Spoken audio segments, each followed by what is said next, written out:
සමන්ත චක්කවාලේසු අත්‍රා ගච්ඡන්තු දේවතා සද්ධම්මං මුනි රාජස්ස සුනන්තු සග්ග මොක්කදා ධම්මස්සවන කාලෝ අයං බදන්තා ධම්මස්සවන කාලෝ අයං බදන්තා ධම්මස්සවන කාලෝ අයං බදන්තා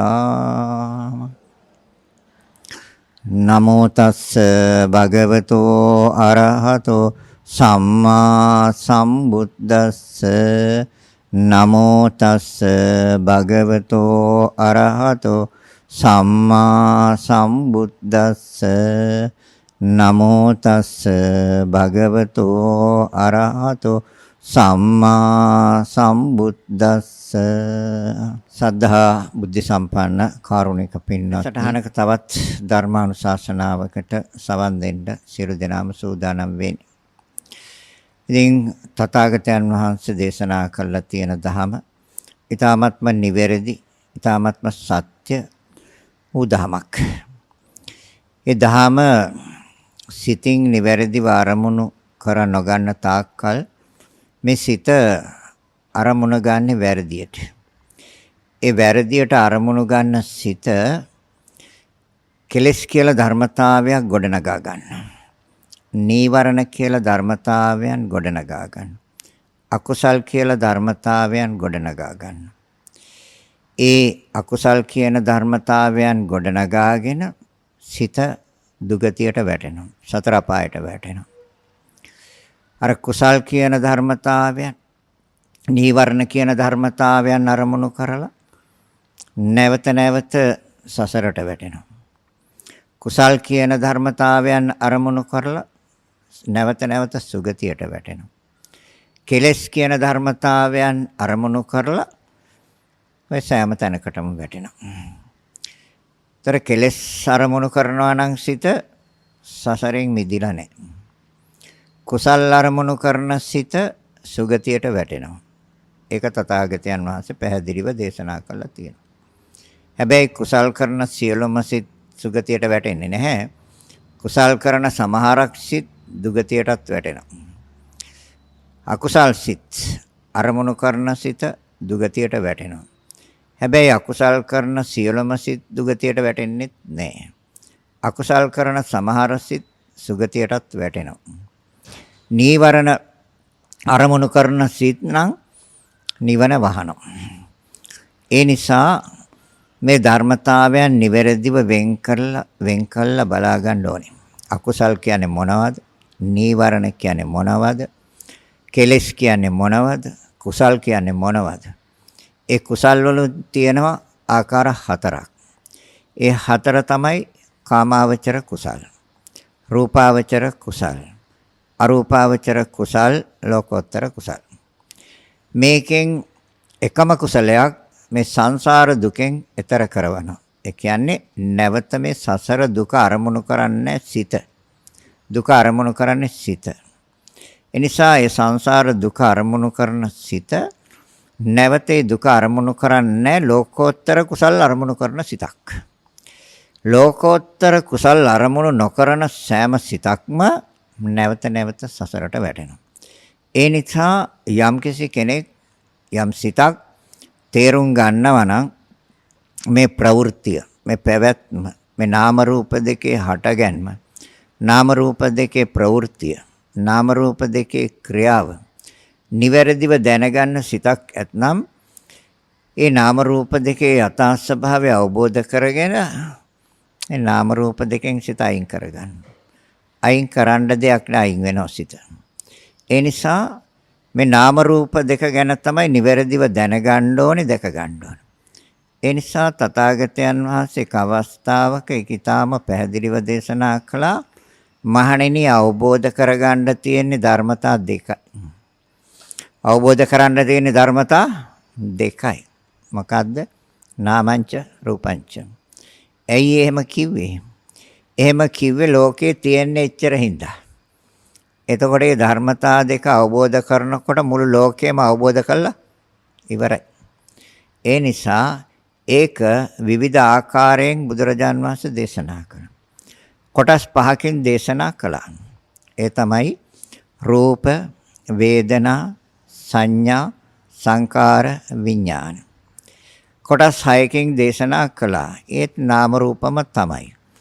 ඇස, කන, නාසය, දිව, ශරීරය.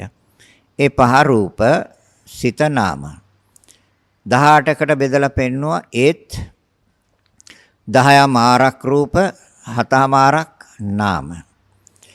මෙන්න මේ විදිහට බෙදලා වෙන් කරලා බලනවා නම් සිතින් ඒ සිත මේ ප්‍රවෘත්තිය මේ ස්කන්ධ ධාතු ආයතන කියන මේ ධර්මතාවයන්ගෙන් ඒ ධර්මතාවයන්ගේ ප්‍රවෘත්තිය පැවැත්ම ක්‍රියාව මනාව අවබෝධ කරනවා. ඒ මනාව අවබෝධ කරන සිත අවසානයේ ඒවැ දකින්නේ ශුන්‍ය වූ බවක්, හිස් බවක්, ගත යුතු දෙයක් නැති බවක්. ඒක බුදුරජාණන් වහන්සේ එක සූත්‍රයක සඳහන් කරනවා පාළු ගමක් හැටියට. මේ ආයතන හයම පාළු ගමක්. ତර දන්නා පාළු ගමක් කියන්නේ ගමේ මුකුත් නැහැ, හිස් ගමක් හැටියට. කිසිම දෙයක් නැහැ. ගෙයක් දොරක්වත් නැහැ, ගහක් කොළයි මොනවා කිසි දෙයක් නැහැ. ගත යුතු කිසිම දෙයක් නැහැ. ඒ පාළු ගමකට බුදුරජාණන් වහන්සේ මේක උපමා කරා. මොකද්ද? මේ ඇස, කන, නාසය, දිව, ශරීරය, සිත කියන මේ හය. එක පාළු ගමක් හැටියට. ඒ පාළු ගම විනාශ කරනවා. පාළු ගමක් විනාශ කරන හොරු කීප දෙනෙක් ඉන්නවා එළියේ. ඒ හොරු තමයි රූප, ශබ්ද, ගන්ධ, රස, ස්පර්ශ, ධම්ම. මෙන්න මේ බාහිරින් ඉන්න හොරු පස් දෙනා මේ පාළු ගමට ඇතුල් වෙලා මේ ගම විනාශ කරනවා. ඒ ගම කිලිටි කරනවා. ඒක අපිරිසිදු කරනවා. ඒක දූෂණය කරනවා. ඒ දූෂණය කරන්නේ අපිරිසිදු කරන්නේ අර කෙලෙස් කියන ධර්මතාවයන් හදලා හටගෙන. ඒ හටගන්න අර බාහිර තියෙන ඒ හොරු බාහිරින් ඉන්න එළියේ ඉන්න හොරු මේකට ඇතුල් වුණාම මේ ඇස කන නාසය දිව ශරීරය සිත කියන මේ පාළු ගමට ඇතුල් වුණාම ඒගොල්ලන් තමයි එතන ඉඳලා ක්‍රියාත්මක වෙන්නේ. ඒගොල්ලන්ගේ ස්වභාවයන්. ඒ ස්වභාවයන් ක්‍රියාත්මක වෙනකොට මේ පාළු ගම දූෂණය වෙනවා. ඒක නිසා ඒක නිවැරදිව දකින්න සිත ඒ සියලු ධර්මතාවයන්ගෙන් සිත අයින් කරගන්නවා. අයින් වෙනවා. අයින් කරගන්න ඕනේ අයින් වෙනවා. ඒ නිසා ඒක අයින් කරගන්න අයින් වෙන්න නම් ඒවා වෙන් කළා බලන්න සිත පුරුදු කරන්න ඕනේ. උදාහරණයක් කිව්වොත් සිතයි කයයි කියලා දෙකට බෙදන්න බැරි නම් එකක් හැටියට අරමුණු කරනවා. සිතයි කයයි කියලා දෙකක් බෙදා ගන්නත් බැරි නම් ඒ දෙක එකට එකතු කරලා එකක් හැටියට අරමුණු කරනවා. ඒකට තනි වචනයක් දෙන මම කියලා. ඒතර බුදුරජාණන් වහන්සේ දේශනා කරන එහෙම එකක් මේකේ නෑ. එහෙම එකක් මේකේ නෑ. මේ නාම රූප දෙක. ඉතින් නොදකින අඩුම වශයෙන් දෙකටවත් බෙදා ගන්න බැරි නම් මේ ධර්මය අවබෝධ කරගන්න අමාරුයි. දැන් පැහැදිලි නේද සිතයි කයයි කියලා දෙකක් තියෙනවා කියලා.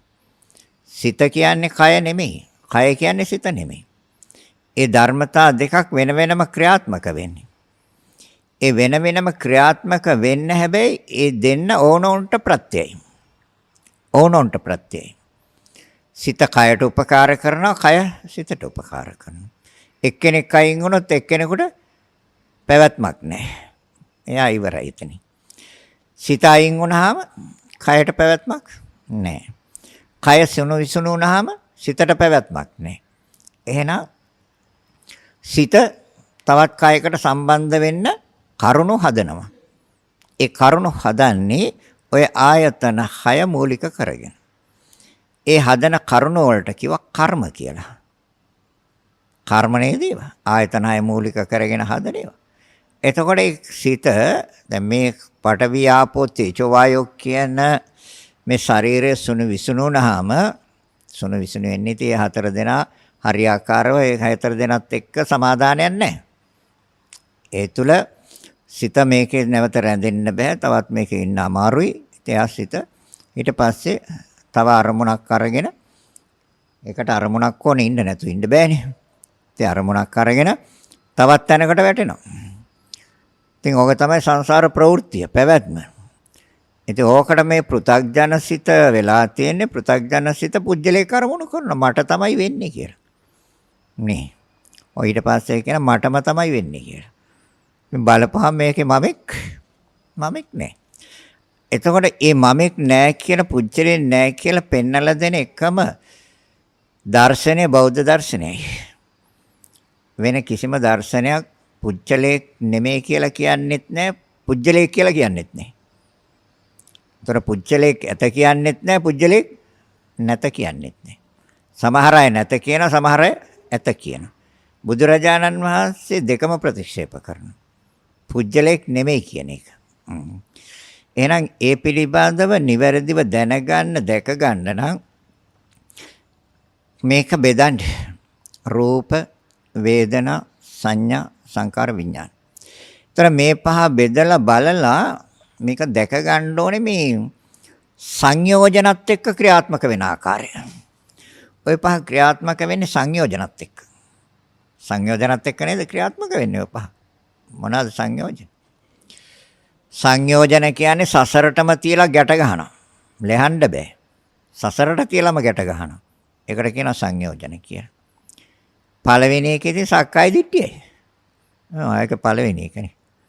ඒතකොට සක්කාය දිට්ඨිය කියන්නේ මොකක්ද? පංච උපාදානස්කන්ධය. ඒ තමයි සක්කාය දිට්ඨිය කියන්නේ. ඒතර සීලබ්බත පරාමාස වෙන වෘත පිළිගැනීම මැදහිම්. සක්කාය දිට්ඨිය තියෙන තාක්කල් සිත වෙන වෘත පිළිගන්නවා. වෙන ඇදහි වෙන දර්ශන වෙන මත පිළිගන්නවා. ඒ සක්කාය දිට්ඨිය තියෙනකම්. විචිකිච්ඡාව තියෙනවා එතන. සක්කාය දිට්ඨිය යම් තැනක තියෙනවා නම් එතන විචිකිච්ඡාව තියෙනවා. සක්කාය දිට්ඨියයි විචිකිච්ඡාවයි තියෙනවා නම් එතන සීලබ්බත පරාමාසක් තියෙනවා. වෙන වෘත්ත වෙන පිළිගැනීම ඇදහි ඒවා තමයි ඉතින් බලපුවාම තියෙනවා වාස්තු විද්‍යාව කියලා එකක් තියෙනවා. ඉතින් ඒවට ඇලිලා ඉන්නවා ගැලිලා ඉන්නවා. රාහු කියලා එක්කෙනෙක් ඉන්නවා නේ. ඔව්. අර කොල කැලලක් එහෙම නැත්නම් රෝල් වගේ එකක් තියෙනවා. ඒකේ කොටු කොටු ටිකක් ඇඳලා ඒකෙත් බූතියෝ ටිකක් ලකුණු කරගෙන ඉන්නවා. ඉතින් ඒකත් ඔළුව උඩ තියාගෙන තියෙන වැඳගෙන ඉන්නවා. ඊට පස්සේ වෙලාවල් තියෙනවා. ඔර්ලෝසුවෙන් වෙලාව හදාගන්නේ බුදුරජාන් වහන්සේ දේශනා කරපු වෙලාව පැත්තකට දාලා තියෙනවා. බුදුරජාන් වහන්සේ දේශනා කරපු වෙලාව තමයි අතීත වර්තමාන අනාගත. ඒක පැත්තකට දාලා අර ඔර්ලෝසුවෙන් හදාගන්න වෙලාව. 10යි 12යි. මේ වෙලාව හොඳයි. අන්න පටන් ගන්න. එතකොටම දහම ප්‍රතික්ෂේපයිනේ. ඒක දහමද? නෑ. එහෙනම් වෙලාව බුදුරජාණන් වහන්සේ දීලා තියෙන්නේ. හොඳ වෙලාවක් දීලා තියෙනවා. නරක වෙලාවක් දීලා තියෙනවා. මොකක්ද? වෙලාව තමයි අතීත වර්තමාන අනාගත. ඔකට කියන්නේ කාලත්‍රය. බලන්නකො හොඳට නැද්ද කියලා සෑම මොහොතකම අතීතයේ වර්තමානයට එනවා වර්තමානයේ අනාගතයට යනවද නැද්ද කියලා. එතකොට අර ඔර්ලෝසුවේ කටේ 10 කටුවේ ඒකේ 10යි 12ද හරියන්නේ. මේක තමයි කියන්නේ දිට්ටි කියලා. ඒක දිට්ටියක් එහෙම පිළිගන්න. අනාගතයේ වර්තමානයට එනවා වර්තමානයේ අතීතයට යනවා. බලන්න නැද්ද? මේ ක්‍රමක්‍රමයෙන් ඉස්සරහට එන්නේ මොකද මේ? අනාගතයට. එතකොට ඒ අනාගතයට එනකොට වර්තමානය. එහෙනම් අනාගතයේ වර්තමානයට එනවා වර්තමානයේ අතීතයට යනවා. අතීතයේ වර්තමානයට එනවා වර්තමානයේ ඉතින් ඒකට කාලය කියලා එකක් හදාගෙන. මොකක්ද? ඔර්ලෝසුකට. ඒවට තමයි දිට්ටි කියලා බුදුරජාණන් වහන්සේ දේශනා කරනවා. ඒතර තථාගතයන් වහන්සේ තාම පැහැදිලිව දේශනා කරලා තියෙනවා. මේ දිට්ටි වලින් මිදෙන්න ඕනේ මාර්ගඵලයක් ලබන්න. නැත්තම් කවදාවත් බුදුරජාණන් වහන්සේ දේශනා කරපු මාර්ගයට සිත වැටෙන්නේ නැහැ. හැබැයි මේ ධර්මය පරීක්ෂා කරන විභාග කරන සිතකට ওই සංයෝජන තුන අයින් වෙනවා. ඒකට කියනවා සෝවාන් කියලා. තේරුණාද කියන්නේ? එදාට එකක්වත් එයාට අදාළ නැහැ. අවශ්‍යත් නැහැ. හොඳම වෙලාව කියලා දුන්න බුදුරජාණන් වහන්සේ. ඒ වෙලාව පැත්තකට දාලා තියෙනවා. මොකද්ද හොඳම වෙලාව? හොඳ වෙලාව තියෙනවා. මොකක්ද? ලෝභයයි, ද්වේෂයයි, මෝහයයි කියන මෙන්න මේ අකුසල මූලධර්ම තුන ක්‍රියාත්මක වෙන්නේ නැති යම් වෙලාවක් තියෙනවද? ඒක තමයි හොඳම වෙලාව. ඔව්ද නැත්? දැන් අර ඔර්ලෝසු කටුවෙන් හරි මොහක් හරි දෙයක් බලලා අර මේ වෙලාවක් හදලා දුන්නා. ඒ වෙලාවේ ලෝභයයි, ද්වේෂයයි, මෝහයයි නම් මූලික වෙලා තිබ්බේ. ඒ වෙලාවේ ක්‍රියාත්මක වෙන්නේ මොකද්ද? අකුසල චිත්ත වීතියක්. එහෙනම් ඒ අකුසල චිත්ත වීතිය හරි ඒ වෙලාවේ පණ ගියොත් මොකද්ද වෙන්නේ? කොහෙද? හතර අපායේ නෙහික. දැන් වෙලා හොඳයි එතකොට. දැන්තර වෙලා හොඳයිද?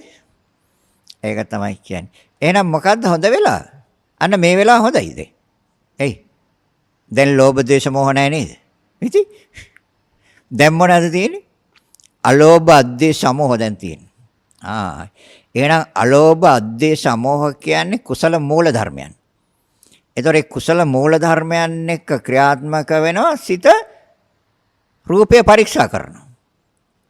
රූපය පරීක්ෂා කරනවා. දැන් රූපය පරීක්ෂා කරන සිත ලෝභ දේශ මොහොත තියෙන අලෝභ දේශ මොහොත තියෙන. අලෝභ දේශ මොහොත තියෙන. එතකොට අලෝභ දේශ මොහ කුසල මූල.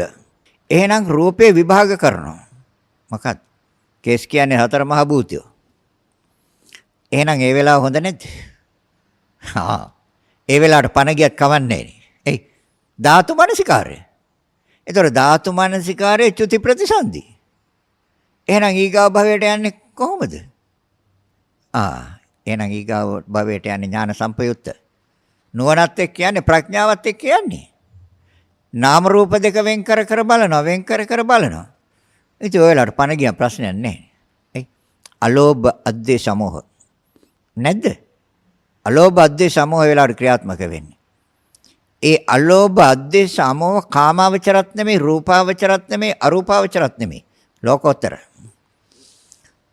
ඒ වෙලාව හොඳ නැද්ද? දැන් අර දුන්න වෙලාව. ඒ වෙලාවට මොකද්ද? ගෙපෙල කපනවා. හරි කමන්නේ. එතකොට එතන තෘෂ්ණාවෙන් බැඳිච්ච එකක් නෙමෙයිද තියෙන්නේ? කමන්නේ ගෙපලක් හදාගන්න ඕනේ නැත්නම් ඉන්නේ කොහොමද නේ? හදාගන්න ප්‍රශ්නයක් නැහැ. හැබැයි ඒක ධාතුන්ගේ ක්‍රියාවක් කියලා අරමුණු කරලා පස් පිටෙල්ල කපනවා නම් හොඳයි. කපන්න පස් පිටෙල්ල. කපන කෙනෙකුත් නැහැ. බාහිර පෘථුවියකුත් නැහැ. සතර මහ භූතය. උදැල්ල දෙකත් ඒක සතර මහ භූතය. අතින් දැල්ලුවේ ඒක සතර මහ භූතය. එහෙම කල්පනා කළාද පස් පිටෙල්ල කෙපුවේ? මොන කොහෙද මේ කට්ටිය? අන්න ලෝකෝත්තර කුසල්. එතකොට එතන අලෝභ අද්වේෂ සමෝහ කුසල මූල. එතකොට කුසල මූලය තුළින් ක්‍රියාත්මක වෙන්නේ විදර්ශනා. විශේෂ දර්ශනයක් තුළ කුසල මූල සිද්ධ වෙන්නේ. ඒවා ලෝකෝත්තර කුසල. ලෝකෝත්තර කුසල අරමුණු නොකරන සිත නිවන අරමුණු කරන්නේ. කාමාවචර කුසල අරමුණු කරන සිත නිවන අරමුණු කරනවද? නෑ. රූපාවචර ධාන අරමුණු කරන සිත නිවන අරමුණු කරනවද? ඒත් නෑ. අරූපාවචර ධාන අරමුණු කරන සිත නිවන අරමුණු කරනවද? නෑ. එහෙනම් ලෝකෝත්තර කුසලයේ අරමුණු කරනවද? ඒ සිත ප්‍රඥා විදර්ශනා ප්‍රඥා. එහෙනම් විදර්ශනා ප්‍රඥාවෙන් යුක්ත සිත නිවන අරමුණු කරනවද? දැන් එහෙනම් මොකද්ද කරන්න ඕනේ? නිවන් දකින්න ඕනේ. නිවන් දකින්න ඕනේ. නිවන් දකින්න ඕන නම් කරන්න ඕනේ මොකද්ද කියලා බුදුරජාණන් වහන්සේ දේශනා කළා. එතකොට දැන් ඉස්සෙල්ලාම බලන්න ඕනේ එහෙනම් මේ රූප වේදනා සංඥා සංකාර විඥාන කියන පහ අරගෙන මේ සංයෝජනත් එක්ක කොහොමද ක්‍රියාත්මක වෙන්නේ කියලා. දැන් සංයෝජන කියන්නේ සසරට තියලා ගැට ගන්න ඒවනේ. දැන් ඒතර සසරට තියලා ගැට ගහලා තියෙන ඔය පහනේ. දැන් වාඩි වෙලා ඉන්නේ ඔය පහ නෙමෙයි. මමද? දැන් මෙච්චර කල් බණ ඇහුවා. එහෙනම් දැන් තාම ওই පහ බෙදාලා වෙන් කරගන්න බැරි නම් ඉතින් වාඩි වෙලා ඉන්නේ මම තමයිනේ. අද භාවනා වැඩසටහනට ආවෙත් මම. නේ. නාම රූප දෙකවත් වෙන් කරේ නැත්. වේදනා සංඥා සංකාර විඥාන කියන්නේ නාම. ඒක සිතත් එක්ක සම්බන්ධයි. එතකොට එහෙනම් රූප සතර මහ භූතයෝ වෙන මොනවද තියෙන්නේ? දැන් එතකොට දැන් ඔය වාඩි වෙලා ඉන්නේ. ඔතනම ඉඳන් බලන්නකො විදර්ශනාවෙන්. නාමංච රූපංච. එයි. ඇවිදින්නේ කවුද එතකොට? වැඩපල කරන්නේ කවුද? රැකියාව කරන්නේ කවුද? බණ අහන්නේ කවුද? ගමන් බිමන් යන්නේ කවුද? මේ සෑම ක්‍රියාවක්ම කරන්නේ නාම රූප දෙකද වෙන මොකක් හරිද? ඉතින් එහෙනම් ඒ වෙලාවටම දැනගන්නකො. මේ කරන්නේ මම නෙමෙයි මේ නාම රූප දෙකක් කියලා. චලනයක් නෙමෙයිද තියෙන්නේ නාම රූප දෙකේම? චලනයක් තියෙනවා. එහාට යනවා මෙහාට යනවා වාඩි වෙනවා නැගිටිනවා ඇවිදිනවා ආයි වැතිරෙනවා. දැන් මොකක්ද ඉතින්? නාමංච රූපං. ඒ දකින්න සිත ධර්මයේ දකින්න සිත. ତොර එහෙනම් රූප දැන් බලමු අපි රූපය කොහොමද මේ සංයෝජනත් එක්ක ඒ කියන්නේ සසරට ගැට ගහන්නේ කොහොමද කියන එක. දැන් රූපය ගත්තාම විවිධ කොටස් වලට බෙදන්න පුළුවන් නේද? දැන් මේක දන්නවනේ හොඳට. ඒතොර රූපය කොහොමද බෙදන්නේ? චක්කු ප්‍රසාද රූප, සෝත ප්‍රසාද රූප, ගාන ප්‍රසාද රූප, ජීව ප්‍රසාද රූප, කාය ප්‍රසාද රූප. ප්‍රසාද රූප. ඒතොර ප්‍රසාදයක් වෙන්නේ කොහොමද කියන එක දැන් දන්නවද? කොහොමද ප්‍රසාදයක් වෙන්නේ? සිත පෙර භවයේ හැසිරිච්ච ආකාරයට ලැබිච්ච දායාදයක්. සිත පෙර භවයේ හැසිරුණු ආකාරයට ලැබිච්ච දායාදයක්. මොකක්ද? ඇස කියන එක. ඇස කියන එක පෙර සිත හැසිරුණු ආකාරයට ලැබිච්ච දායාදයක්. හැබැයි මේ සිත හැසිරුණු ආකාරයේ අඩු වැඩි හා ඉහළ බවක් තියෙනවද? ඒ ආකාරයටමයි හැදිච්ච එකක්. ඒකට කියන පටිච්ච සමුප්පන්න කියලා. එහෙනම් අර පෙර සිත හැසිරුණු ආකාරයටම මේ ක්‍රියාව දකිනවනම් හේතු ප්‍රත්‍ය දකින්න. හේතු ප්‍රත්‍ය දකින්න.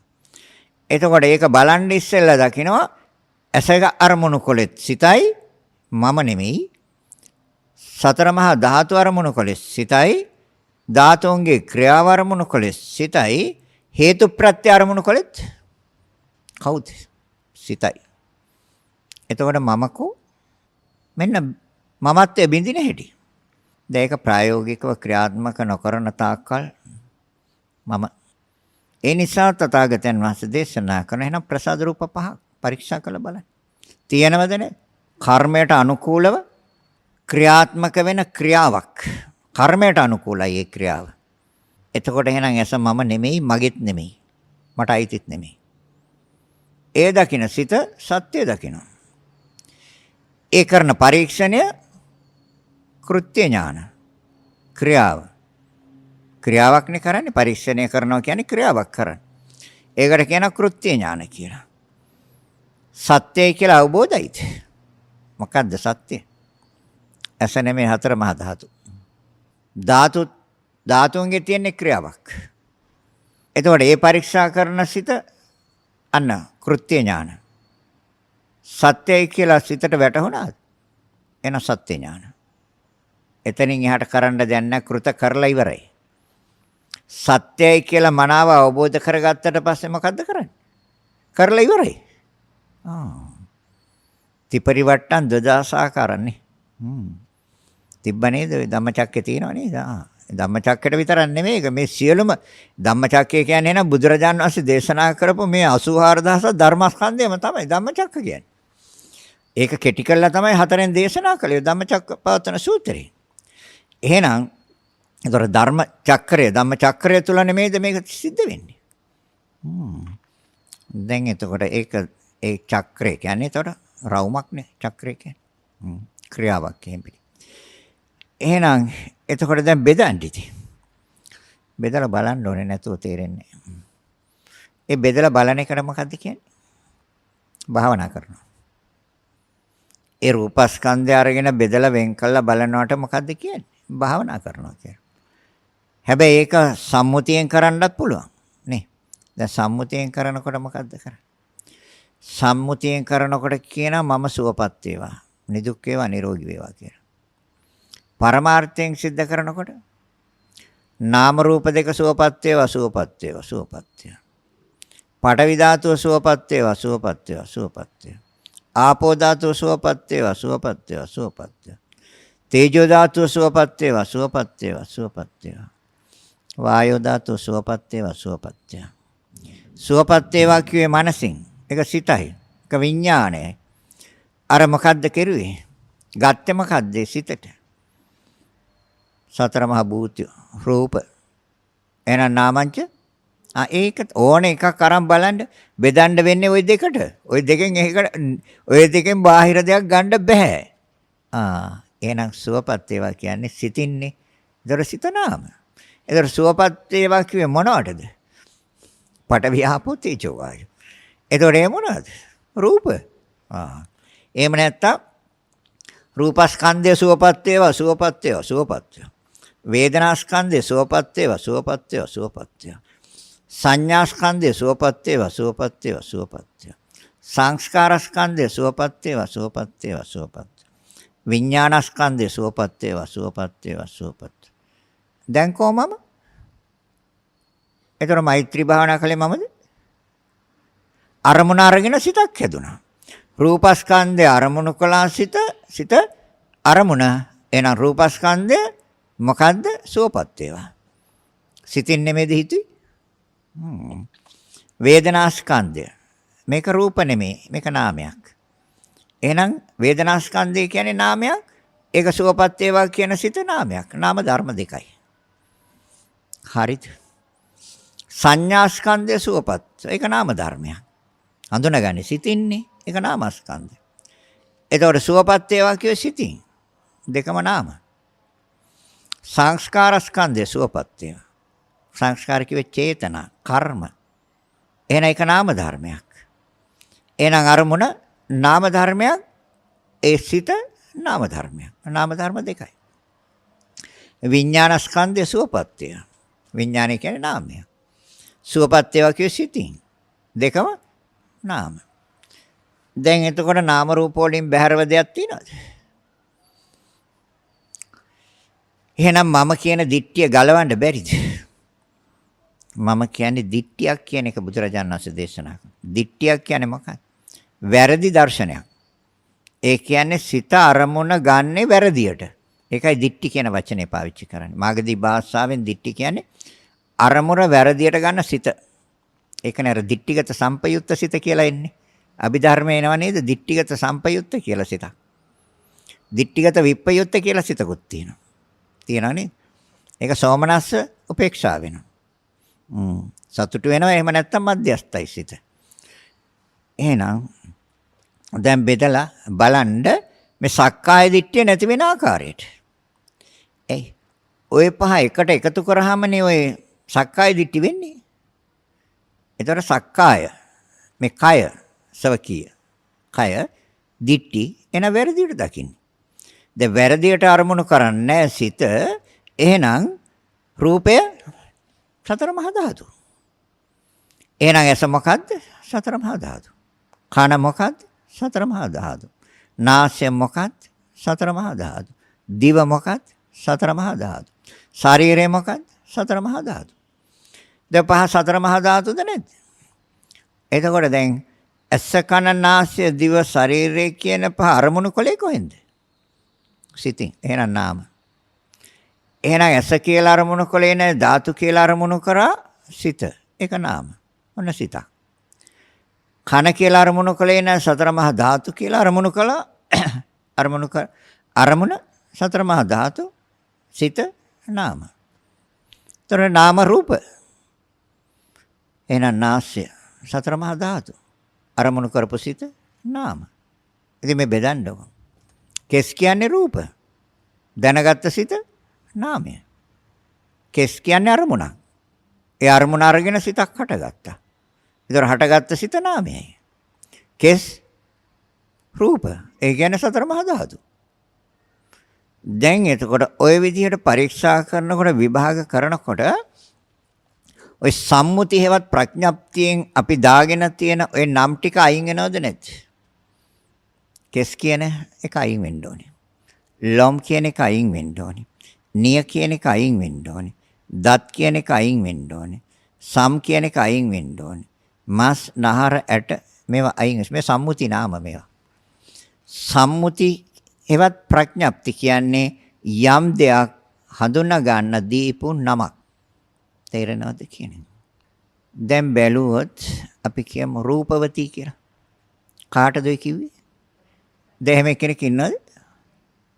එහෙනම් අර නාම රූප දෙකක් දකින්නේ සතර මහා ධාතු හැටියට දකින්නේ මේ වේදනා සංඥා සංකාර විඥාන කියන ඒවා දකින්නේ.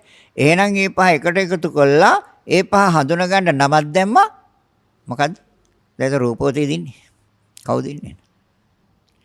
ඒක තමයි බුදුරජාණන් වහන්සේ දේශනා කර. ඇත්ත ඇති සැටියෙන් දකින්න සිත පුරුදු කරන්න. නැතුව කවදාවත් වෙන්නේ නැහැ. එහෙනම් නැත්තම් ඉපදුනේ ඊට පස්සේ නමක් දැම්මා රූපවති. දැන් ඉන්නේ කවුද? අරූපවති. එයා ගෙදර කවුද ඉන්නේ? අරූපවති. දැන් විවාහ වෙන්නේ කවුද? අරූපවති. ඒ දරුවා කාගේද? අරූපවතිගේ දරුවා. හැබැයි රූපවති නෑ දරුවෙකුත් නෑ. දරුවෙක් ඉන්නවද? රූපවති ඉන්නවා. ඔකට කිව්වා අවිද්‍යාමානෙන් අවිද්‍යාමානයි දෙකම. එතකොට මැරුණේ කවුද? අරූපවති මල. වැරදි නැද්ද? එතකොට අර උප්පත්තේ ඉඳලා මැරෙනකම්ම එහෙනම් අරමුණු අරන් තියෙන්නේ කොහොමද? නිවැරදිවද? හටගත්තේ නාම රූප දෙකක්. ක්‍රියාවත්මක කියන්නේ නාම රූප දෙකක්. කසාද බැඳනනම් ඒක නාම රූප දෙකක්. දරුවෝ හැදුවනම් ඒක නාම රූප දෙකක්. එහෙනම් මලේ රූපෝති. ඔය තමයි වැරදියට අරමුණු කරනවා කියන්නේ සිත. ඒතර අරමුණ වැරදියට ගත්තාම මොකද්ද වෙන්නේ? දිට්ටි. අන්න සක්කාය දිට්ටි. ඔකට තමයි සක්කාය දිට්ටි කියන්නේ. එතකොටනේ අර පහ උපාදාන කරගන්නේ. එහෙනම් රූපය මම කියලා උපාදාන කරගන්න. ඒ රූප උපාදානේ. වේදනාව මම කියලා මටනේ වේදනාව. එහෙනම් වේදනා උපාදානේ. හඳුනාගත්තේ කවුද? මම. එහෙනම් සංඥා උපාදානේ. එතකොට සංස්කාර කර්ම සකස් කළේ මම කවුද? මම. එහෙනම් සංස්කාර උපාදානේ. ඔය සියල්ල දැනගත්තේ කවුද? මම. එහෙනම් විඥාන උපාදානේ. ඒතර මොකද? පංච උපාදානේ. ඒතර පංච උපාදානෙට තමයි සක්කාය දිට්ඨි කියන්නේ. දැන් හරිද? ඒතර ඔය පංච උපාදානේ එහෙනම් පහ බෙදලා බලන්න. එහෙනම් බෙදන්න. ඒතර බෙදන්නකො. කෙල සෙම සොටු කඳුළු දහඩිය ලේ සැරව පිත මේද තෙල් උරුණු තෙල් සඳ මිදුළු මුත්‍රා ද්‍රව්‍යයන්වත් කොටස් රාශියක් නෙමෙයිද තියෙන්නේ. ඒ කොටස් ඒ තැන් වලින් තියලා හදලා තියෙනවා. අර කෙස්ලොම් නියදත් සම් ඒ ටිකත් ඒ තැන් වලින් තියලා අර වෑන් තෙත් කරලා උණුසුමෙන් උණුසුම් කරලා වායුවෙන් පොම්බල හකුලලා නෑ ඒ උනාට මම නේද? ඒ උනාට මම. ඕක තමයි බුදුරජාණන් වහන්සේ දේශනා කරන්නේ. එතකොට දැන් කාටද වැරදිලා තියෙන්නේ? දැන් කාටද වැරදිලාද? ඒකටත් දානවා එක්කෙනෙක් මට වැරදිලා කියලා. ඒක තමයි. එතකොට සිත අරමුණ ගත්ත විදිය නේද වැරදිලා තියෙන්නේ. ඒක තමයි මේ සිත හදන දහමක් කියන්නේ මේක. සචිත්ත පරියෝ දපන. දපනන් කියවේ ඔයගොල්ලෝ හිතන්නේ මේ দমনය කරන්න කිව්වේ. দমনය කරන්න නෙමෙයි ඔක හදන්න කිව්වේ. ඔක ගන්නෙම අරමුණ වැරදියට. වැරදියටම නෙමෙයි අරමුණ ගන්න. ඒ නිසා අද භාවනා වැඩසටහනට ආවෙත් මම නේ. දැන් ගෙදර යන්නේ?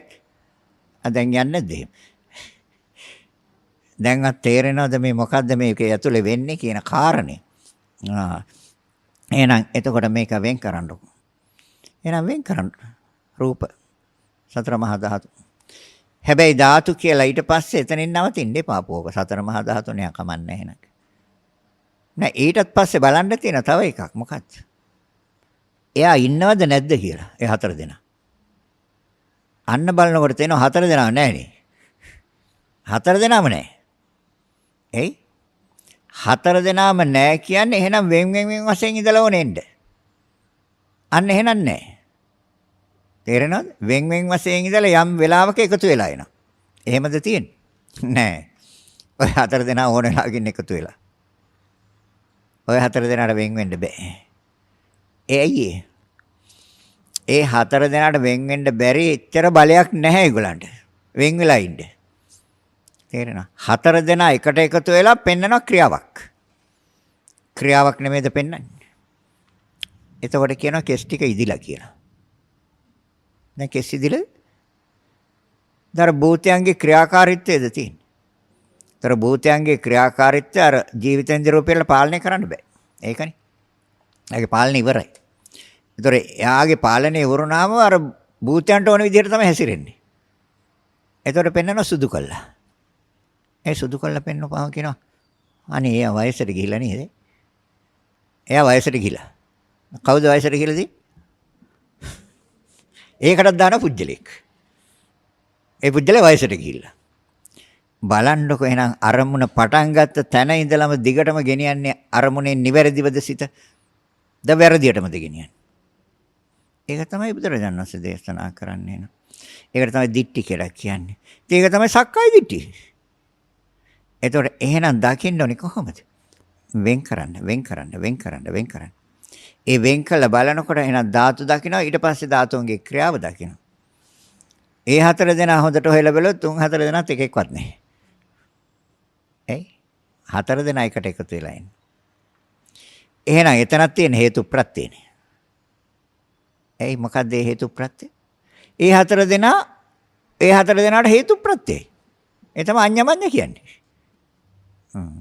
එතකොට දැන් ඒ හතර දෙනා ඒ ආකාරයෙන් හේතු ප්‍රත්‍ය වෙන්නේ වර්තමාන භවයේද?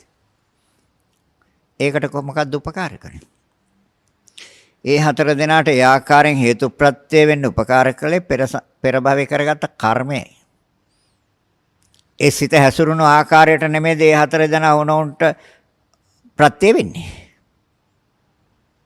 එහෙනම් ඇස කියන්නේ ධර්මතාවය ඒ සතර මහා ධාතු වුණොන්ට ප්‍රත්‍ය වෙන්න මෙන්න පෙර භවයේ කරගත්ත කර්මයට අනුකූලවද නැද්ද? කවුද කර්ම කළේ? කවුද කළේ කර්ම? නෑ. අන්න නාම ධර්මයන්. ତර පෙර භවයේ බලපුවාම අන්න බලන්න පෙර භවයේ. පෙර භවයේ නාම ධර්ම පහක් තියෙනවා. සංකාර ඒ කියන්නේ කර්ම. අවිද්‍යාව. තණ්හා. උපාදාන. කර්ම භව. ඔය තියෙන නාම ධර්ම පහක් පෙර භවයේ. අවිද්‍යාව, තණ්හා, උපාදාන, සංස්කාර, කර්ම භව. ඔය පහ තමයි ප්‍රත්‍ය උනේ. ඔය පහේ ප්‍රත්‍යයෙන් පටන් ගත්තේ ආයන ධාතුන්ගේ ක්‍රියාවයි. එතකොට රූපස්කන්ධය මම මගේ මට අයිති එහෙමද ගන්න පුළුවන්ද? එතකොට එහෙනම් සිත නිවැරදි වෙනවද ක්‍රමානුකූලව? එතකොට එහෙනම් මේ රූප වේදනා සංඥා තමයිකයි මම තාම කියන්නේ. එතන මේ රූප වේදනා සංඥා සංකාර විඥාන කියන පහ පිළිබඳව නිවැරදිව දැනගෙන නිවැරදිව දැකගත්තාම සක්කාය දිට්ඨිය ගැලවෙනවද නැද්ද? තාම ගැලවුන්නේ නැති. නේ. දැන් ගැලවිගෙන එනවද? ගැලවි කොයිල හරිය. හැබැයි ගලවන්න නම් නැවත බුදුරජාන් වහන්සේ දේශනා කරපු ධර්මයට අනුකූලවම සිත මෙහෙවන්න ඕනේ. එහෙම නැති තාක්කල් දිට්ඨිම තමයි සක්කාය දිට්ඨිය. එතකොට බලන්නකො මේ සක්කාය දිට්ඨිය කියන ධර්මතාවය අයින් කරගත්තාම මොනතරම් වාසනාවන්තද මේ ජීවිතය කියලා. නෝ මොනතරම් වාසනාවන්තද? එයි ඔය සිත ආයි වැටෙන්නේ නැහැ නේ නිරේට. කවදාවත් ආයි නිරේට වැටෙන්නේ නැහැ සිත. ඒකනේ තථාගතයන් වහන්සේ දේශනා කරන මාර්ගය හා ඵලය කියන ධර්මතාවයේ තියෙන වටිනාකම්. එහෙනම් එතකොට ඒ සෑම කොටසක්ම බලන්න ඕනේ. එක කොටසක් විතරක් බලලා හරියන්නේ නැහැ.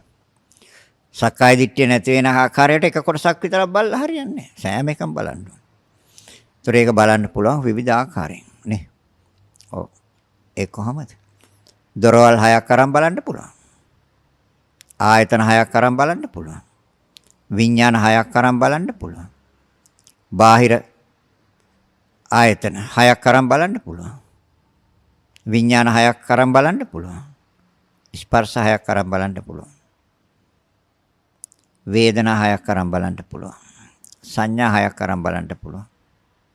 දිට්ඨි ගලවන්නේ මේ ටික බලන්න ඕනේ නැතුව ගැලවෙන්නේ නැහැ. සංචේතන 6ක් අරන් බලන්න ඕනේ.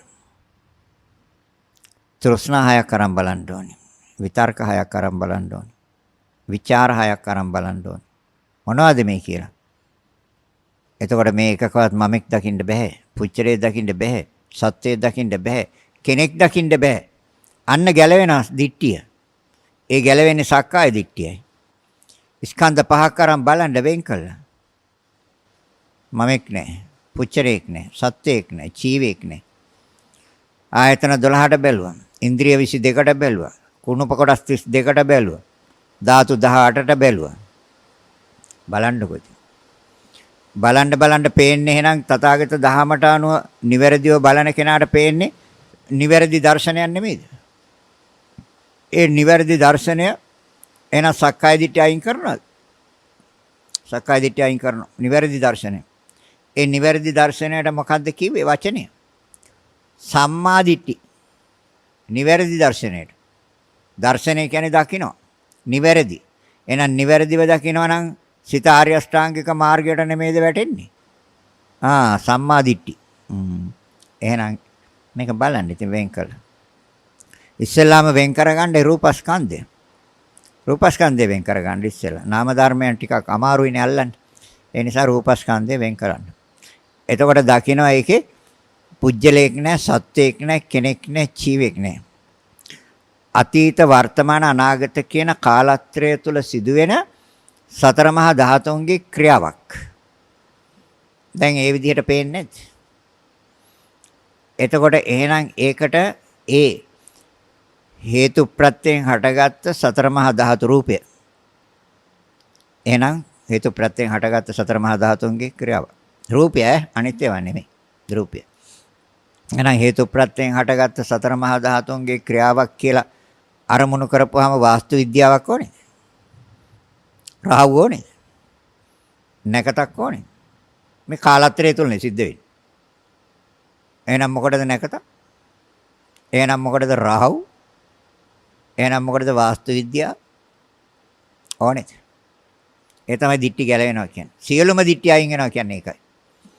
සක්කාය දිට්ඨිය නැති වෙනකොට සාස්වත උච්ඡේද පුබ්බේකත කම්ම නාස්තික දිට්ඨි අහේතුක දිට්ඨි අක්‍රීය දිට්ඨි උච්ඡේද දිට්ඨි සාස්වත දිට්ඨි ඔක්කොම අයින් වෙනවා. එතකොට එකටයි එන්නේ සිත. මොකද? සම්මා දිට්ඨියට. එහෙනම් සම්මා දිට්ඨියට එන්න නම් නිවැරදිව දකින්න ඕනේද? නිවැරදිව දකින්න නම් ඉස්සෙල්ලා නිවැරදිව දැනගන්න ඕනේ. නිවැරදිව දැනගන්න නම් අහන්න ඕනේ. අහන්න. හැබැයි දැන් සමහර අය අහනවා. අහලා අර පෙර කර්මයක්ද දන්නේ නැහැ. ඉතින් ඒක කියන්නත් බෑ. ඒක තමයි විද්‍යාවේ හැටි. ඒක හරියට අවබෝධ නොවුනොත් ඒක එක්කෙනා පස්සේ යනවා. අපි කියන්නේ ඕන කෙනෙක් දැන් බුදුරජාණන් වහන්සේ කිව්වේ නැහැනේ මගේ පස්සෙන් මෙන්න කියලා. කිව්වද? කවදාවත් කියලා නැහැ. මොකද්ද බුදුරජාණන් වහන්සේ දේශනා කරන්නේ? මේක හරිද කියලා බලන්න.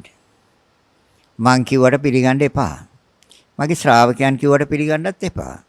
මගේ ශ්‍රාවිකාවන් කිව්වට පිළිගන්නත් එපා. මගේ උපාසක පිරිස කිව්වට පිළිගන්නත් එපා. උපාසක පිරිස කිව්වට පිළිගන්නත් එපා. පොතපතේ තියෙනවා කිව්වට පිළිගන්නත් එපා. පරම්පරාවෙන් එනවට නිසා පිළිගන්නත් එපා කිව්වා. ගුරුවරු කිව්වට පිළිගන්නත් එපා කිව්වා. තමන්ට වැටහෙනවා නම් පිළිගන්න කිව්වා. තමන්ට වැටහෙනවා නම් දැන් පොඩ්ඩක් කල්පනා කරලා බලන්න මේ ශරීරය තුල කෙස්, ලොම්, නිය, දත්, සම්, මස්, නහර, ඇටළොඳ, වකුගඩු, අක්මාව, පෙනහල්ල, පපු මස, හෘදය, බොක්ක, බඩවැල්, පිත්තාස, දිරෝපහාර, නොදිරෝපහාර, මොළ. දැන් බුදුරජාණන් වහන්සේ කියන මෙහෙම දෙයක් තියෙනවද කියලා බලන්න කියලා. දැන් බැලුවාම පේනවද ටිකක්? ඉතින් සත්‍යනේ පේන්නේ. දැන් එහෙම බැලුවා නම් ඒ බලපු ඒ සිතට සත්‍ය නෙමෙයිද දකින්න වෙන්නේ? කෙල බුදුරජාණන් වහන්සේ දේශනා කරනවා. කෙල, සෙම, සොටු, කඳුළු, දහඩිය, ලේ, සැරව, පිත, මේද තෙල, සඳ මිදුළු, මුත්‍රා. බුදුරජාණන් වහන්සේ කියනවා මේ මෙහෙම 12කුත් තියෙනවද කියලා බලන්නකෝ. දැන් එතකොට බුදුරජාණන් වහන්සේ කිව්වේ නෑනේ මෙහෙම 12ක් තියෙනවා පිළිගන්න. එහෙම කිව්වද? නෑ. මෙහෙම 12ක් තියෙනවා බලන්න කිව්වා. දැන් ඒතර බලපුවාම මොකද්ද වෙන්නේ? අන්න බලනවට කියනවා කෘත්‍ය ඥාන. සත්‍යයි කියලා පිළිගත්තද? එහෙනම් සත්‍ය ඥාන. එතනින් එහාට කරන්න දෙයක් තියෙනවා. එහෙනම් අර 20 පඨවි ධාතුවේ හැටියට වෙන් කළා බලන සිතට එතන කොටස් 20ක් වශයෙන් දකින්නවද නේද? එතකොට එහෙනම් ඒක ඒ බලන ඥානය කෘත්‍ය ඥානය. ඒ 20 හරි සත්‍යයක්. ඔව්. පිළිගත්ත සත්‍ය ඥාන. ආයි කරන්න දෙයක් නැහැ නේ. එහෙනම් ඒ 20ක් තියෙන. ඒතර බුදුරජාණන් වහන්සේ දේශනා කරන උණුසුමට 4ක් තියෙනවා. තියෙනවා නේද 4ක්. ගිරාපන ඡේද ධාතුව, පරිධාන ඡේද ආදී වශයෙන් තියෙනවානේ. ඒ මොකද්ද? උණුසුමක්. ඒතර බුදුරජාන් වහන්සේ දේශනා කරන ওই ශරීර ඔය මේ ඔය ධාතු කොටස් අතර මෙන්න මෙහෙම එකකුත් තියෙනවා. මොකද්ද උණුසුමක්? ඉතින් බලන්න උණුසුමක් නැද්ද කියලා. ඒ ළමයට නලලට අත තියලා බලන්නේ උණද නැද්ද කියලා. ඉතින් ඒක බලන්න පුළුවන්. ඕක බලන්න බෑද? මේකේ උණුසුමක් තියෙනවද නැද්ද කියලා. තේරෙනව නේද උණුසුමක් තියෙනවා කියලා. ඒතර බුදුරජාණන් වහන්සේ දේශනා කරනවා ඕකේ වායුවකුත් තියෙනවා ඇතුලේ. හුස්ම ගන්න පිට කරන එකක් තියෙනවා. ශරීරේ පුරාම හැසිරෙන වායුවක් තියෙනවා. උඩ ඉඳන් පහළට බහින වායුවක් තියෙනවා. මැද ඉඳන් උඩට එන වායුවක් තියෙනවා. බුදුරජාණන් වහන්සේ මෙන්න මෙහෙමත් හයක් තියෙනවා. බලන්නකෝ කිව්වා. බලන්න කිව්වා. මං කිව්වට පිළිගන්න එපා කිව්වා. දැන් බලන කෙනාට දකින්න පුළුවන්ද බැයිද? එහෙනම් බලන එකකට කියන්නේ මොකද්ද? කෘත්‍ය ඥාන. ඒක සත්‍යයි කියලා පිළිගත්තද? එහෙනම් සත්‍ය ඥාන. එහෙනම් කරලා ඉවරයි. එහෙනම් සතර මහා ධාතුමයි කියලා සත්‍ය ඥාන හා කෘත ඥාන. ඒකට එන්න නම් කෘත්‍ය කරන්න ඕනද නැද්ද? නැත්තම් මොකද්ද වෙන්නේ? නැත්තම් රූපය මම. රූපය මගේ. එහෙම නැත්තම් රූපය ඇත. එහෙම නැත්තම් රූප නැත. ඉදිරි කොටනනේ. එහෙම නැත්තම් රූප නැත. ତර බුදුරජාන් වහන්සේ දේශනා කරන එකක්වත් නෙමෙයි උතන වෙන්නේ. ওই ධාතු ওই හතර ක්‍රියාත්මක වෙන්නේ හේතුන්ගේ. අන්න බලන්න එතකොට. ඒතර බුදුරජාන් වහන්සේ කිව්වට පිළිගන්නේ බලන මේක හේතුන්ගෙන්ද වෙන්නේ කියලා. ඔව්. ඒ හේතුන්ගෙන් වෙනවා කියන්නේ. කර්මය මූල හේතුවයි. ඒ කර්මයට අනුව නෙමෙයිද හතර හැසිරීම. ඉතින් ඒකනේ අඩු වැඩි ස්වභාවයක් තියෙන්නේ. ඇසේ තුන් දෙනෙක් ඉන්නා නේද අඩු වැඩි ස්වභාවයක්. එතකොට ඒ ඇස කියන්නේ ධාතුන්ගේ ක්‍රියාව. එහෙනම් ඒකේ තියෙනවා සම්පූර්ණ විකෘති කළා තියෙනවා, තරමක් විකෘති කළා තියෙනවා, ප්‍රකෘති කළා තියෙනවා. එතකොට ඇස නෙමෙයිනේ අර ධාතුනේ. ප්‍රකෘතියෝ තරමක් විකෘතියෝ හොඳටම විකෘති. අන්න බුදුරජාණන් වහන්සේ දේශනා කරන ඔක තමයි හේතුව. ඒතර හේතුව මොකද්ද? කර්මයයි. කර්මය හේතුවයි. ඒතර හේතුයෙන් ක්‍රියාත්මක වෙන්නේ මොකද්ද? ධාතු, සතර මහා ධාතු. දැන් එහෙනම් ඒ හේතුවක් හැදෙන හැටි බලන්න ඕනේ. දැන් හේතුව කර්මය නම් කර්මයක් සකස් වෙන්නේ කොහොමද කියලා බලන්න ඕනේ. අන්න එතකොට අහු වෙනවා වේදනා සංඥා සංකාර විඥාන කියන හතරම අහු වෙනවා. හතරම අහු වෙනවා එතනදී. ඒ කොහොමද? චේතනාව සකස් වෙන්නේ.